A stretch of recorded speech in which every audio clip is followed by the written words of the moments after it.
ممتاز زہرا بلوچ صاحبہ ترجمان ہیں پاکستان کے دفتر خارجہ کی، ہمیں جوائن کر چکی ہیں۔ بہت شکریہ ممتاز صاحبہ آپ کے وقت کا۔ یہ بتائیے گا کہ پاکستان کی جانب سے جو کارروائی کی گئی ہے، افغانستان میں جو لوگ مارے گئے ہیں، کیا ان سب کا تعلق حافظ گل بہادر گروپ سے ہے؟ دیکھیں، پاکستان کا جو کل کا آپریشن تھا، یہ اس کا بنیادی ہدف حافظ گل بہادر گروپ تھا۔ اس کے علاوہ آپ جانتے ہیں کہ ٹی ٹی پی کے بھی ٹھکانے وہاں موجود ہیں، اور ٹی ٹی پی حافظ گل بہادر مل کر پاکستان کے اندر متعدد دہشت گرد حملے کرتے رہے ہیں، اور جس کی وجہ سے سینکڑوں شہری اور لا انفورسمنٹ آفیشلز کی شہادتیں ہوئی ہیں۔ تو یہ پاکستان کی فورسز نے ایک بڑا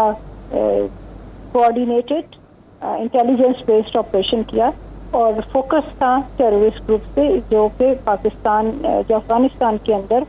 پناہ گزیر ہیں اور پاکستان کو ٹارگٹ کر رہے ہیں۔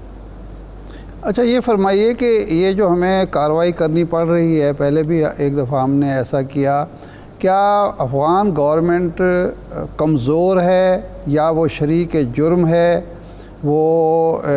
ان کو سپانسر کر رہی ہے، یا یہ سمجھا جاتا ہے کہ وہ شریک جرم تو نہیں ہے لیکن اتنی کمزور ہے کہ ہماری تنبیہ کے باوجود ان پر قابو نہیں پا رہی؟ تو سٹیٹس افغان گورنمنٹ کا کیا ہے؟ کیا یہ کارروائی جو ہم نے گل بہادر کے خلاف کی ہے، گروپ کے خلاف کی ہے، یا ٹی ٹی پی کے خلاف کی ہے، یہ ان کی نااہلی کی وجہ سے ہوئی ہے یا ان کے شریک جرم ہونے کی وجہ سے؟ دیکھیں، میں انالیسس میں تو نہیں جاؤں گی، لیکن اصل چیز یہ ہے کہ پاکستان کا جو مسئلہ ہے وہ ٹیررزم کا ہے، اور پاکستان نے بارہا افغان حکام کو یہ اپنا کنسرن کنوے کیا ہے کہ افغانستان کی سرزمین پاکستان میں دہشت گردی کے لیے استعمال ہو رہی ہے، اور یہ ہم نے ان سے بارہا کیا ہے، اور انہوں نے ہمیں کچھ یقین دہانیاں بھی کرائی ہیں۔ اب جیسا کہ ہم نے کل کہا، کچھ عناصر ہیں وہاں پر جو افغان جو کہ طالبان کی پشتناہی کرتے ہیں۔ اب ضروری ہے کہ ان کو روکا جائے، اور سب سے اہم چیز یہ ہے کہ افغانستان کے حکام پاکستان کے ساتھ مل کر ان ٹیررسٹ گروپس کے خاتمے کے لیے اپنا رول ادا کریں، اور ہم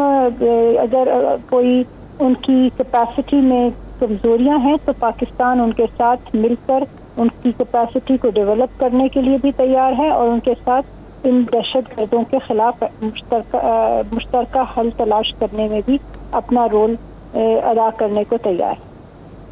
اب ہم افغان حکومت کے خلاف اس وقت بھی کوئی مذاکرات میں ہیں، یا ہم سمجھتے ہیں کہ مذاکرات کا اب کوئی فائدہ نہیں، جو کچھ ہم نے کرنا تھا، کوشش کرنی تھی، افغان گورنمنٹ نے اپنی نالائکی کی وجہ سے یا اپنے مقاصد کی وجہ سے اس کو ناکام کر دیا ہے، اور یہی ایک طریقہ رہ گیا ہے کہ ٹٹ فار ٹیٹ کی پالیسی اپنائی جائے؟ نہیں، ہم تو ہمیشہ سے بات چیت کو ترجیح دیتے ہیں۔ مسائل کا حل انٹرنیشنل ریلیشنز پر میں ہمیشہ بات چیت سے ہوتا ہے۔ کئی دفعہ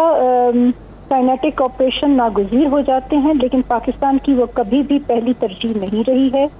آپ جانتے ہیں کہ پاکستان پچھلے کئی سالوں سے جو ٹیررزم افغانستان کی سرزمین پہ پاکستان میں آ رہا ہے اس کو ہائی لائٹ کرتے رہے ہیں۔ ہم نے ڈائیلاگ کا راستہ ہمیشہ اپنایا ہے، لیکن ابھی ناگزیر ہو گیا تھا ایکشن لینا، اس لیے لیا۔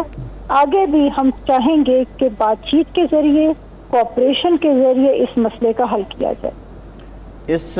کارروائی کے بعد ممتاز صاحبہ یہ بتائیے گا کہ کیا اب کوئی اس تناظر میں چینل ایکٹیو ہے کابل کے ساتھ؟ جی بالکل، ہماری جو ایمبیسیز ہیں دونوں ممالک کی وہ بالکل ایکٹیو ہیں، اور وہی مین چینل آف کمیونیکیشن ہے، اور دونوں ممالک اپنے اپنے کنسرنز اور جو ہمیں اس لیٹسٹ ایپیسوڈ سے جو ہمیں تشویش ہے وہ ہم نے ایک دوسرے کو کنوے بھی کی ہیں، اور ہماری ایمبیسیز بالکل فعال۔ اچھا، ہم نے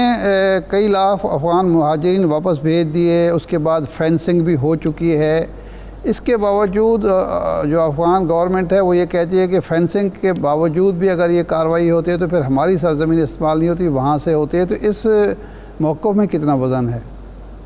دیکھیں، یہ آپ نے اگر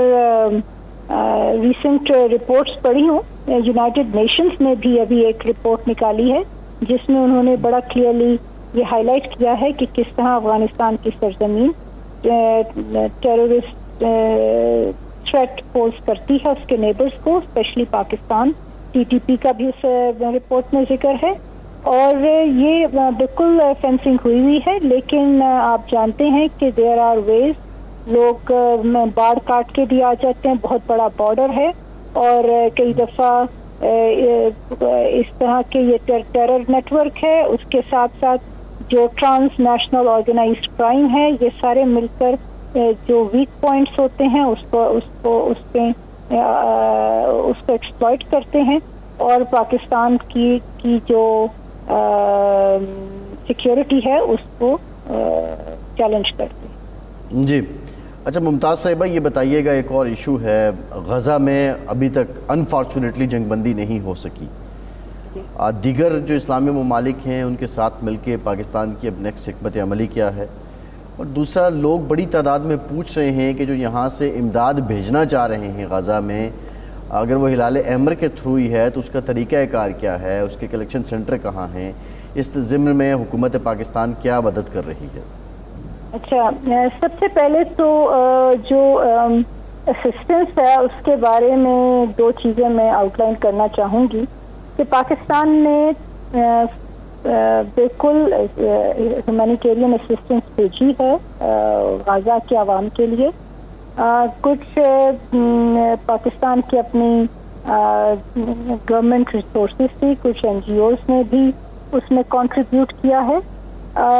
اور اس میں ہمارا فوکل جو ڈپارٹمنٹ ہے وہ این ڈی ایم اے ہے، اور این ڈی ایم اے سے لوگ کانٹیکٹ کر کے ان سے فردر ڈیٹیلز دے سکتے ہیں۔ لیکن حقیقت یہ ہے کہ اسسٹنس بھیجنا مسئلہ نہیں ہے، اسسٹنس کو جمع کرنا بھی مسئلہ نہیں ہے۔ اصل مسئلہ یہ ہے کہ یہ اسسٹنس جو ہم دیں گے وہ ان لوگوں تک پہنچ جائے جو کہ اس وقت غزہ میں اس وقت بہت ہی مشکل حالات میں رہ رہے ہیں۔ جو اسرائیلی حکام ہیں انہوں نے غزہ کا محاصرہ کیا ہوا ہے، وہاں پر اسسٹنس آنا بڑا مشکل ہے۔ رفح بارڈر پر سینکڑوں ٹرک کھڑے ہیں اسسٹنس لے جانے کے لیے، لیکن ان کو اندر جانے کی اجازت نہیں ہے۔ کچھ لوگوں نے ایئر ڈراپ بھی کیے ہیں اسسٹنس پیکج۔ تو یہ بہت ہی ہیومینیٹیرین کرائسس کی سچویشن ہے، اور ہمیں سب سے اہم یہ ہے کہ اس میں یونائٹڈ نیشن سیکیورٹی کاؤنسل کو اپنا رول ادا کرنا چاہیے، جو کہ انٹرنیشنل لا کے مطابق ایک ہی انسٹیٹیوشن ہے دنیا میں، وہ یونائٹڈ نیشن سیکیورٹی کاؤنسل ہے، جس کے خاص طور پہ جو مستقل اراکین ہیں ان کا فرض ہے کہ وہ اپنا رول ادا کریں تاکہ یہ محاصرہ اٹھے، وہاں پر ہیومینیٹیرین اسسٹنس جائے، اور جو اس وقت فلسطینی عوام کے ساتھ جو ظلم ہو رہا ہے اس کو بند کیا جائے۔